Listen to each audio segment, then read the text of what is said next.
Spider-Man is probably tied with Batman on being my favorite superhero. I know, really creative choices. Though if you watch this channel, you know I know quite a bit about comics. I'm not trying to be that guy, but I do. And I say that not to be one of those nerds that go, actually, Spider-Man, blah, blah, blah.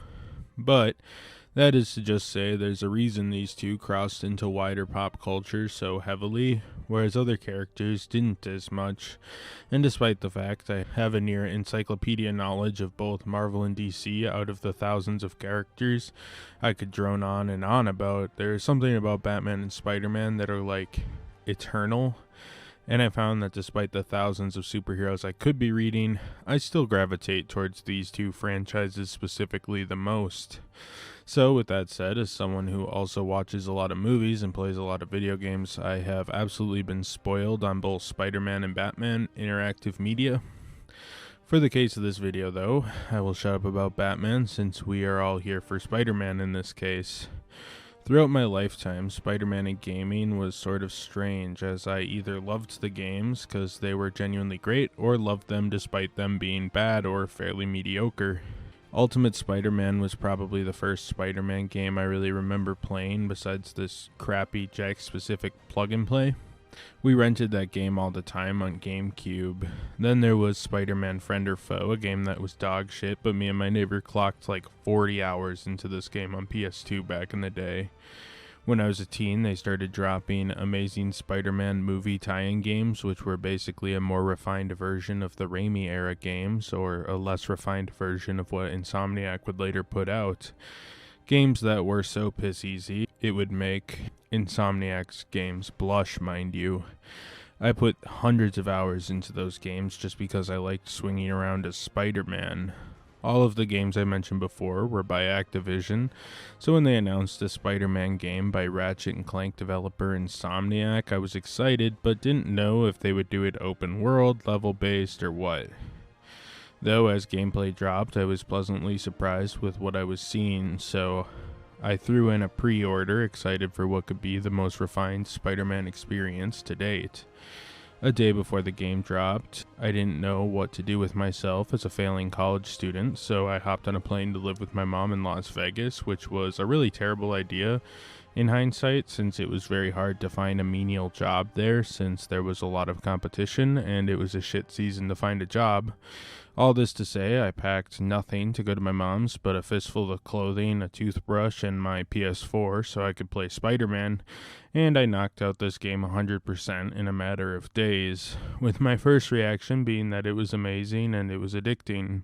I was putting tons of time in, and as a lifelong Spidey fan, it was basically a dream come true. Insomniac Games is a studio that had a close working relationship with Sony since the late 90s, creating exclusives for their new console at the time, the PlayStation, notably Spyro the Dragon, before moving on to Ratchet & Clank on PlayStation 2 and Resistance on PlayStation 3.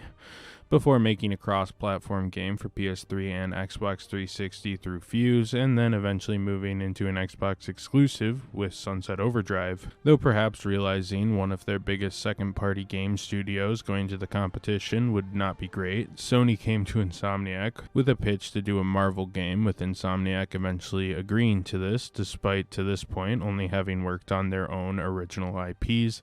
Though after thinking over ideas for a Spider-Man game, Insomniac agreed, especially since Marvel, who had lately been working primarily in movie tie-ins and games like the relatively similar Amazing Spider-Man 1 and 2, was going to allow them to do their own thing with a fair amount of creative control within the confines of the Spider-Man character, which is so vast, I mean, you can kind of do a lot there. This would also be a shift since every Spider-Man lead game since 2000 had been published by Activision, who largely did tie-in media but would occasionally do their own thing, like Spider-Man Shattered Dimensions, another game I played so much of back in the day. One thing that the staff at Insomniac found hard to tackle was the massive amount of Spider-Man lore between the comics, film, TV, and more. There's lots of angles in which they could take the character, though the team consulted comic industry professionals, and wrote the backstory of a Peter Parker that has been doing this for a while, with both new and old threats popping up to fight the hero, with John Paquette leading the project story department. Yuri Lowenthal would end up voicing Peter and Mr. Negative, and the Sinister Six were chosen as the game's lead villains, along with Doc Ock, who starts as an ally but through his experience morphs into the villain of the tale, and they were sort of inspired by what Sam Raimi did with the character in Spider-Man 2. Insomniac wanted to make the city of New York a vast open world for Spider-Man to explore, and while I don't know the city very well, as I'm just a small country boy from the Minneapolis area, from what I've seen, many people in the area attest to its accuracy, though fictional locations like Oscorp and Avengers Tower are present, along with smaller landmarks like Doctor Strange's Sanctum Sanctorum. In terms of web swinging, the team wanted to emulate the comics without having physics that are too true to life, since, a man swinging from spider webs at 90 miles per hour with true-life physics wouldn't work this gracefully. While Activision's Amazing Spider-Man games a few years ago would allow players to shoot webs into the sky and fling themselves around, this game opted to force the players into actually connecting the webs to a physical object in the game environment, something Activision would sometimes require, but honestly, it was game to game with them. Along with all that, Spider-Man would also get a redesigned suit in the middle of the game, which they wanted to keep recognizable as a Spider-Man suit, but also unique to the Insomniac universe, along with a good handful of other suits, but we'll come back to all that later.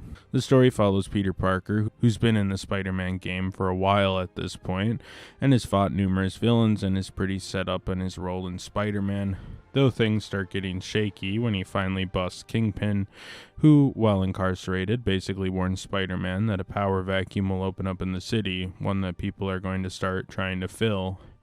Meanwhile, Peter and Mary Jane are in this weird spot in their relationship, and Aunt May is working at Feast, a charity meant to feed New York's underprivileged, led by Martin Lee. Spider-Man is getting help on the police force, working with Yuri Watanabe, and Mary Jane investigates the incarcerated Fisk and finds a mysterious project, Devil's Breath, as a new criminal group, the Demons, come to town. The Demons and Fisk's gang start going to war in New York, eventually leading to the death of Jefferson Davis at Norman Osborn's campaign rally, as he's in a bid for mayor. Davis is the father of future Spider-Man Miles Morales, but we're getting a little ahead of ourselves, and we'll talk about that game later on. Anyhow, we also learn of the Demon's leader, Mr. Negative, while Norman Osborn hires Silver Sable and her Sable International Mercenary Army. Though after stealing Devil's Breath and planning to use it as a bioweapon in Grand Central Station, Mr. Negative is captured, but by now, Spider-Man has quite the mess on his hands with gangs, mercenaries, supervillains, all running amok, and it gets worse since Dr. Octavius, the man he's been working for lately, has created cybernetic arms that made him crazy, and into a supervillain, with his first order of business to free the recently captured Mr. Negative, along with Electro, Rhino, Vulture, and Scorpion from the Raft super prison, and forming the Sinister Six. While another breakout at Rikers Island causes thousands of criminals to start roaming the streets of New York. Spider-Man, of course, confronts the Sinister Six, but not before Doc Ock releases Devil's Breath on New York, infecting many citizens, including Aunt May. Spider-Man has had enough and builds himself a game-end super armor and takes the fight to Doc Ock, who he beats, and he recovers the cure to Devil's Breath, though Aunt May's time is running out, and since the cure is limited, he has to make a choice to either save Aunt May with it, or send it to a lab to be mass-produced, saving many more lives, ultimately forcing himself to do what would help the many, rather than selfishly saving the closest thing he has to family left. Peter is sad or whatever, but Peter and Mary Jane get together again, and the game ends on the reveal that Miles, Jefferson Davis's son, also has spider powers, meaning Peter is no longer alone in his world of Spider-Manning. The game features tons of Spider-Man characters and lore, Recently, I've covered many of these characters in my various Amazing Spider-Man comic retrospectives, so check those out for more in-depth explanations on who these characters are, but I'll leave a bit of a rundown to recap for the people who don't watch those videos. Spider-Man first appeared in Amazing Fantasy 15 and has been a staple in the comics ever since, being so deeply ingrained in the comics and film genres that he's been appearing in ever since that he has his own sub-pocket within the Marvel Universe. This game doesn't reinvent the wheel for Peter much, and just remixes elements. Many of his comic villains have already shown up in this game, though others like Green Goblin and Doc Ock were saved for later appearances, with Green Goblin proper presumably going to be a major aspect of the upcoming third installment in the series. The game opts to do a fresh out of college Peter, though into his Spider-Man career several years now. Mary Jane is his main love interest, though at the time of this game, his relationship with her is on the rocks a little bit, which is a larger part of the conflict of this game. Aunt May first appeared alongside Peter in Amazing Fantasy 15, and is Peter's aunt that following his Uncle Ben's death is kind of all Peter has in terms of family. In this game, Aunt May is a bit younger and more active than she was in the early comics, though May's physical condition varies appearance to appearance. For example, the Homecoming trilogy has Melissa Tomei as a younger Aunt May that is much more youthful than the original, and this game kind of splits that difference a bit. I don't know, I think the closest comparison is like Sally Field's version from Amazing Spider-Man or something. This Aunt May works at Feast under Martin Lee and takes a more active role in stopping his evil plot, dying in the end to save thousands of others in the city. Mary Jane has a complicated history, but first fully appeared in Amazing Spider-Man 42, and since I covered her like a month ago, she's recently become Venom, I guess. Like, it never stops with her. If you watch my Part 2 Amazing Spider-Man retrospective series, you'll see what I'm talking about. Anyhow, this game has her as a reporter on the beat. You even get to play as her a bit with some walking simulator missions. More on all that in a second.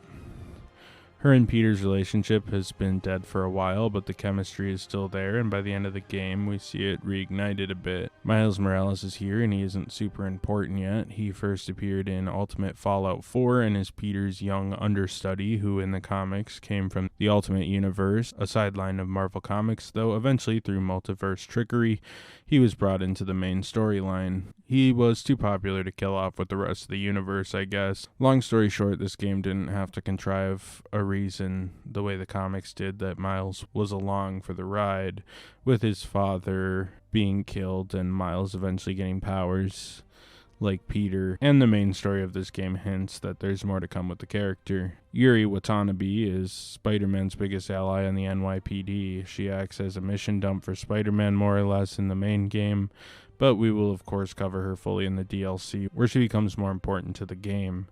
Yuri first appeared in Amazing Spider-Man 600 and eventually becomes the anti-hero Wraith, which she does in the game series too, but like I said, we will cover that with the DLC shortly. Doc Ock, or Otto Octavius, is an ally in this game to Spider-Man at first before changing into a supervillain at the end.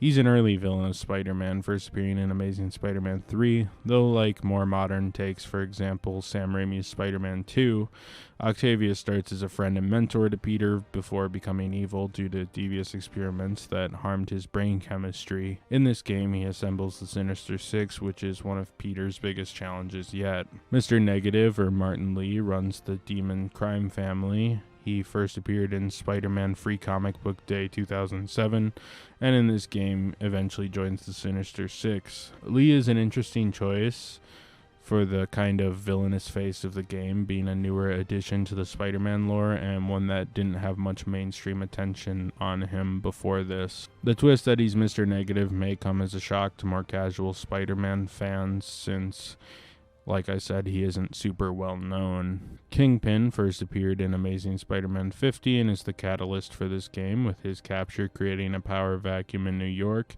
that Mr. Negative and his demons gladly fill. Much like the comics, Kingpin is, well, the Kingpin, head gang leader of New York. Electro is the third member of the Sinister Six, though he, Rhino, Vulture, and Scorpion are more boss fodder than Mr. Negative and Doc Ock, who are kind of the co-antagonists at the end of the game, with all of these villains just sort of being Spider-Man's big adversaries. Electro first appeared in Amazing Spider-Man number 9, Rhino in Amazing Spider-Man 41, Vulture in Amazing Spider-Man 2, Scorpion in Amazing Spider-Man 19. I discussed all these origins ad nauseum in my Amazing Spider-Man comic videos, so I will leave that here since they are more minor. Check out those retrospectives if you're interested in that, as I've said like 5 times in this video now. Controlling Spider-Man in this game is honestly pretty incredible.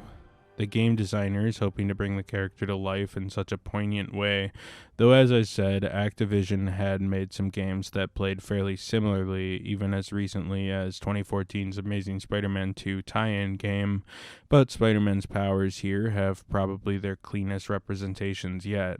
Swinging through the city is a breeze that is very intuitive, with options to hit L2 and R2 to web zip to certain points, or tapping X to do a quick pull that will save you some momentum if you don't have an object immediately to swing off of, or if you're in tighter spaces within the overworld. As you go through the game, you also eventually unlock the ability to do tricks by holding square and moving the stick, allowing you to execute flips, spins, and more. This is mostly for aesthetic, but also gives you a small bit of XP. It's sort of just flourish for the players as they master their web swinging to add more controllable animations. Much like the Activision Spider-Man games, you can climb walls slowly by walking up to them, or by holding R2, Spider-Man can run up the building. In this game, you'll rarely navigate from the ground, but when you do, you can hop on various vehicles or bump into NPCs that have various reactions to seeing Spider-Man, some positive, some less positive. On that note, the city is expressive. Plenty of real-world and Marvel Easter eggs make it feel very real, while also being a world inhabited by the characters of the Marvel Universe that, despite the corner of it we see, stretches far beyond just Spider-Man. As the game progresses, you'll get fast travel, but until the end of the game, I didn't really use it as much since there's a lot of city side quests and combat queues that would pop up, so there was always something for you to do as you commuted between chapters. Combat is your sort of standard Arkham-esque arcade combat that got popular for a bit there. It mixes physical moves, counter moves, and combos along with gadgets such as the spider drones, which can break off enemies a bit and do a small amount of damage, big webs which can immediately web enemies to walls, small webs which work similarly just on a more limited scale, electro webs that stun, web bombs that can web several assailants at once, the pulse blast that launches enemies, and for stealth you have the trip mine which pulls enemies and sticks them to the wall. These gadgets are useful as you fill up Spider-Man's skill tree, along with the various physical attacks that get upgraded, both strength, recovery, and quantity. All this creates a Spider-Man who is able to fluidly go from building to building, traverse right into battles that get easier and easier to handle as you improve your skills in the game, and upgrade your Spider-Man and immerse yourself more into the character. Even the gadgets can be comboed together. For example, you can web up enemies and then shoot them with your pulsar blast to stick them right to walls, which is an instant knockout. Now, I think I'm supposed to say the phrase that goes something like, you really feel like you embody Spider-Man through your PlayStation controller, or whatever the people who actually get paid to make these reviews say, but honestly, it's really not that far off. There's an attention to detail that really takes the Spider-Man character from the page into the action in a more advanced and refined ways than the previous games that were largely in the confines of being movie tie-ins that could never really get this level of polish on the tight timeline they were stuck in, and honestly, it's absolutely brilliant. On top of Spider-Man, we also have a few missions where we play as Mary Jane or even Miles Morales at one point, and I wish these had a little more game to them. It's hard to go from some of the most fluid and dynamic character movement in gaming to Mary Jane or Miles Morales slowly walking around a stealth mission that leads to a very basic puzzle. These were greatly improved in the second game, but here I absolutely dreaded having to hop into the shoes of one of these side characters because it felt like such a momentum killer, and honestly felt like the missions could have just been cutscenes. I like stealth missions in games or even full stealth games, but that is somewhat contingent on them having some actual gameplay besides find cover and wait for like 30 seconds and then doing that like 10 times till the mission just randomly concludes in a cutscene that could have just told the entire story as it was. This game has a few enemy factions, the Sable Corp mercenaries, the demons, the Fisk thugs being the main factions, and they all fall into a few camps. For physical enemies, you have your unarmed enemies. These, as you can imagine, show up in groups and offer pretty little challenge. Demons have shadow weapons sometimes, which can offer a hard block. Usually you have to hit these guys from behind, but sometimes tactical retreating or dropping a drone on them will lower their defenses long enough for you to get a kill. Sable's men have batons that work similarly. You have big guys. These guys are resistant to hits, so just web them and beat them down. If you get a knockdown and can web them quickly, that's probably the fastest way to deal with them. Shield guys can have their shield stripped with triangle, which usually is accompanied by a knockdown, which when they're down you can pretty much just web them up and it's GG. You got armed enemies, some with automatic weapons, some with sidearms. These guys you can just web zip up to them with triangle and then beat them down. Or you can hold triangle and disarm them, throwing the weapon back at them. If you get locked in by physical guys or lots of gunners, it can be kind of deadly. But if you close the gap with the gunners, it's pretty much a non-issue to just take them out and then go back to your normal combat. Rocket launcher men do shoot rockets, which fly slow, so you can intercept them and throw them back. They're pretty deadly, but once you get used to them, it's a little easier to evade, and you can take them out pretty easily like other ranged enemies. Graphically, this game is really well done. As I said, tons of environments to explore with a large, expansive open world. The textures are nice, and the character animations look good. Eventually, a PS5 port came along with greatly enhanced load times, adding ray tracing to make it look even more crisp and ups the frame rate. One controversial point of the PS5 port was the recasting of Peter's motion capture actor from John Bubnick to Ben Jordan, which was designed to better capture Yuri Lowenthal's voice performance, supposedly. A lot of fans found the change unnecessary, and I'm a bit in that camp that kind of agrees that the change was odd. I played both the PS4 and PS5 versions, and I think both of the actors did a good job. But I may be reaching a bit when I say this, but I think it was meant to add cohesion with the films more. I mean, John looks quite a bit like Andrew Garfield, who was the Spider-Man when this game started production, I assume. Then you got Ben Jordan, who looks a lot more like Tom Holland. Perhaps I'm reaching, but I'm wondering if that was a factor in the decision. I'm also slightly mixed on the idea that they replaced John in this game and not just moved forward with Ben. I suppose they wanted the series to have cohesion, so replacing John in this game was possibly a way to keep players who want to binge this game series with Miles and Spider-Man 2 not having to get the slight whiplash of a face change on Peter Parker, but I don't know.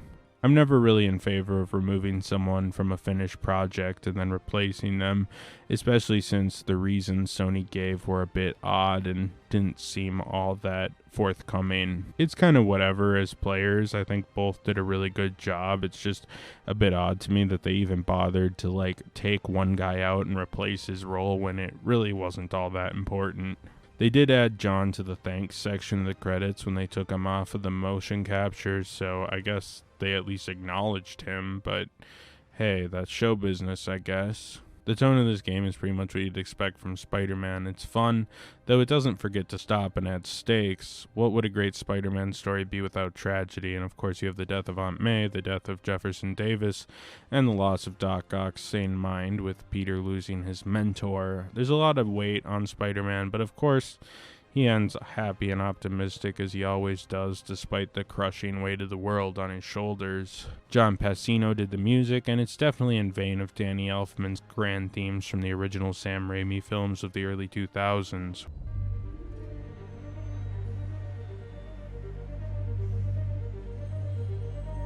Though a bit more ambient largely to fit in the background of a video game. It's pretty good. I enjoy the music in this game, and the game also knows when to hit the cues and when to let the more ambient superhero themes run. This game has a number of suits, and as a Spider-Man fan across all of his many mediums, I was switching pretty frequently, as you can probably tell by my footage. Insomniac created the Advanced suit, which is sort of the game's main suit. I don't love it, it's fine. The classic Spider-Man suit comes in both a normal and battle damage version based on his key suit from the comics. The Noir suit, which was based on the Spider-Man Noir comic mini-series. The Scarlet Spider suit is based on Ben Reilly's comic appearance, as he's basically a clone of Spider-Man. And this suit is rad, very 90s. Spider-Man Armor Mach 2 first appeared in No One Dies comic arc from Spider-Man's core book. The Secret Wars suit is based on the 2004 comic line Secret War. The Stark suit is based on Tom Holland's movie costume from Spider-Man Homecoming and Captain America Civil War. The Negative suit is a black and white suit from Spider-Man 90. The electrically insulated suit first appeared in Amazing Spider-Man 425 and is a puffy-ass suit. The Spider-Punk suit is based on Spider-Punk from the Spider-Verse comic line and is a British punk-inspired costume. Wrestler suit is based on Spider-Man's brief stint wrestling in the Ultimate Comics line. Fear Itself suit is from, you may have guessed, the Fear Itself comic line. The Stealth suit is from Amazing Spider-Man 650. This suit's kind of fun. Spider Armor Mach 3 is from Amazing Spider-Man 682. Spider-Man 2099 suit was worn by Miguel O'Hara, Spider-Man from a possible future. The Iron Spider suit is based on Spider-Man's Avengers Infinity War costume from the films. The Velocity suit is original to the games. Spider Armor Mach 4 is a suit that Peter wore throughout Amazing Spider-Man Volume 4. Spirit Spider is a spooky costume from Incredible Hulk's Annual 1 at a time when Hulk was a team-up book. Fun run, by the way, but this cover is just absolutely fucking cracked. Spider-Man 2099 white suit appeared in Spider-Man 2099 Volume 3. It's armored and looks kind of slick.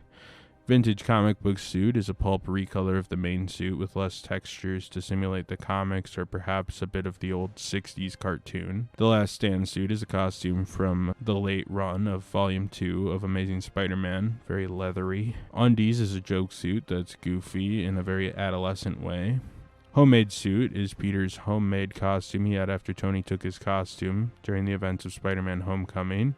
The ESU costume has an ESU shirt. Pretty simple. Dark suit appeared in Spider-Man Deadpool comic series. Anti-Ock is an armored suit you get in the climax against Doc Ock. The webbed suit was added in Update 1.3 and is based on Sam Raimi's Spider-Man films. Bombastic Bagman is from Amazing Spider-Man 258 when he kinda sorta joins the Fantastic Four. Future Foundation suit is a favorite of mine. It appeared frequently when Spider-Man joined the Fantastic Four Future Foundation. I used this suit a lot in the 2012 Amazing Spider-Man game, so this is an old favorite of mine. It's been around for a while. Upgraded suit was added to promote the film Spider-Man Far From Home. This was added about a year after launch and features the suit from that film.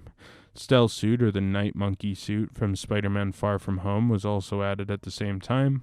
Amazing suit is based on Andrew Garfield's costume from Mark Webb's Amazing Spider-Man film duology from 2012. Arachnid Rider suit was an homage to Kamen Rider, because I guess Insomniac is a bunch of weebs. Kamen Rider is pretty cool though. I like this one.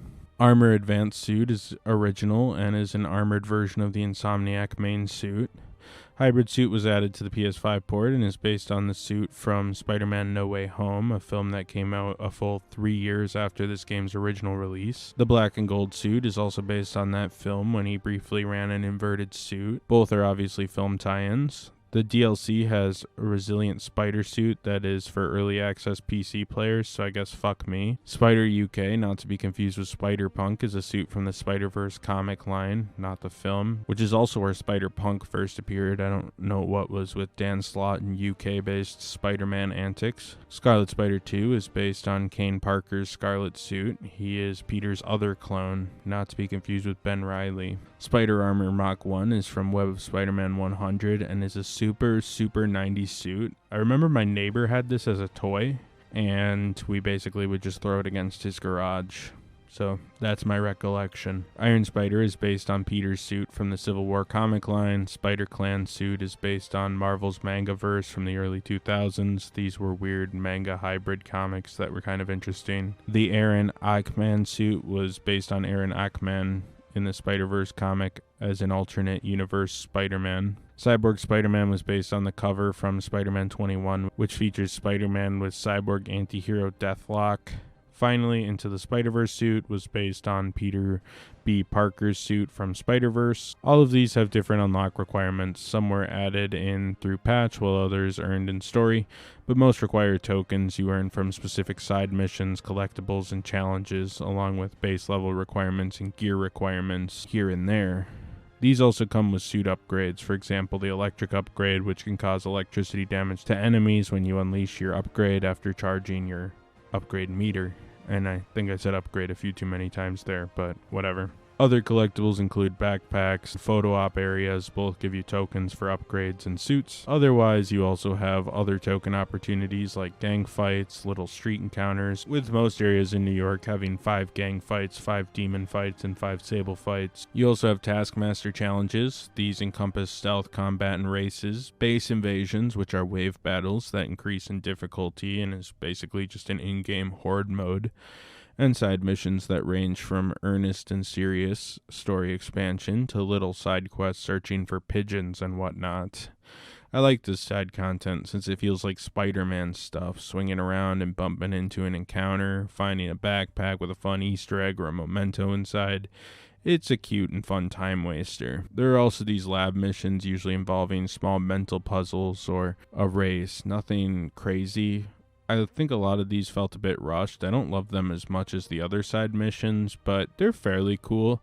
I kind of liked these little puzzle challenges, even though most of them were piss easy. Personally, I played this game like a psycho, and I'd play all available side quests before I continued the story. Then when a new set of quests opened, I would do all of those and then back to the story and rinse and repeat. I previously beat the game multitasking, but I figured this playthrough I would change it up a bit because why not, I guess. It didn't take long for Spider-Man to get comprehensive DLC expansion in the form of Spider-Man: The City That Never Sleeps, which is such a big expansion it almost comprises a whole other game within the game, and was released in 3 parts monthly from October to December of 2018. In the vein of a comic book arc, each part has different plot points that ultimately come together to form a whole story, along with new challenges such as Speedball challenges, which are hosted by, Speedball, and are in the vein of the main game's Taskmaster missions, more gang encounters, and side missions, which pad this thing out to make the game a little bit beefier. As we discussed, there are new suits you unlock, and with the new challenges to beat, you can collect more tokens for your suit and upgrade purchases without having to 3-star every Taskmaster mission or whatever, making 100%ing your trees just a tad bit easier and less strict. The story of Part 1, The Heist, follows the events of the first game with Spider-Man's old fling Black Cat back in town menacing Hammerhead, with Hammerhead stealing Sable supplies and arming his men to the teeth. This first part comes to a close when Black Cat is seemingly assassinated by Hammerhead through a massive explosion. Part 2, Turf Wars, picks up where that one left off, with the Magia crime families teaming up to go to war with Hammerhead and his absurdly overpowered Sable-equipped family, with Spider-Man in the middle of it all. Though when Spider-Man teams up with Yuri Watanabe on a raid, things go south, with her squad being violently killed, leading to her leaving the force and vowing to take care of criminals with a vengeance from now on. Hammerhead captures the 4 heads of the Magia crime families and is going to kill them, but of course is stopped by Spider-Man, though this is when Yuri shows up and shoots Hammerhead in the head, with the villain revived in an ambulance by one of his gang members and escaping custody. Part 3, Silver Lining, sees Peter learning Hammerhead is alive, and Silver Sable comes to town to confront Hammerhead about her stolen tech. We end up meeting Hammerhead, though he's now a super cyborg, totally modifying himself, Hammerhead got the best of the duo and tries killing Spider-Man, who's saved by Black Cat, who faked her death the whole time to gain anonymity. Silver Sable is captured by Hammerhead, but Spider-Man, using some data from Black Cat, tracks her down for a rescue. Anyhow, the duo fight Hammerhead and beat him, and Peter starts training Miles, which will lead to the next game we'll talk about sooner or later. This DLC is a pretty fun expansion if you like the base game. Getting this is a no-brainer since it will add like 8-ish hours of game time to your game with all the side missions, and will give you access to some fun story content as well. The story doesn't have as much going on as the main game, but as a victory lap to the main game, I say it's more than worth a playthrough. Undoubtedly, and in the current state of gaming, with DLC packs being cosmetics or characters usually over story expansions, it's nice to see a game add a beefy expansion to the main title. Something I wish would become the norm again, the way it was back in the Xbox 360 and PS3 eras. Overall, Spider-Man is a really good game, and was more or less a more polished and advanced version of concepts we saw in the older Activision games. The combat is fun, the stealth is fun, and the story feels like a classic Spider-Man tale with great characterizations in a world that's full of Easter eggs, characters, and lore, while simultaneously not requiring a PhD in convoluted Spider-Man lore to get what's happening and who's who and so on. It's a Spider-Man that takes classic elements of the character and leaves a lot of the convoluted and unneeded lore behind to make a clean but deep experience. The game did in a lot of ways what Activision tried to do with Spider-Man for the better part of a decade, which is to give him a game that rivaled the acclaim and popularity of the Arkham games that Batman was getting. I mean, honestly, on its base, it's very similar to Arkham, as was Activision's last two Spider-Man games, but it was done with a skill and polish that allowed it to stand up on its own as more than a clone of the Arkham games, but as a game in the same genre, worthy of acclaim in its own right, that is different enough to feel like a unique experience and not draw too much comparison to the aforementioned Batman series. It kind of goes without saying that this game reviewed well, with an 87% on Metacritic, with no negative reviews listed from certified reviewers on the site. And the game is one of the few PS4 era games that's still actively in print widely. The game would go on to have a half-sequel expansion spin-off thing, with Spider-Man Miles Morales dropping in 2020, along with the launch of the PS5, and Spider-Man 2, which dropped in November 2023, with the game's second side game, Wolverine, currently in active development at Insomniac, and a third entry of Spider-Man on the horizon at some point to kind of bring this saga to a close.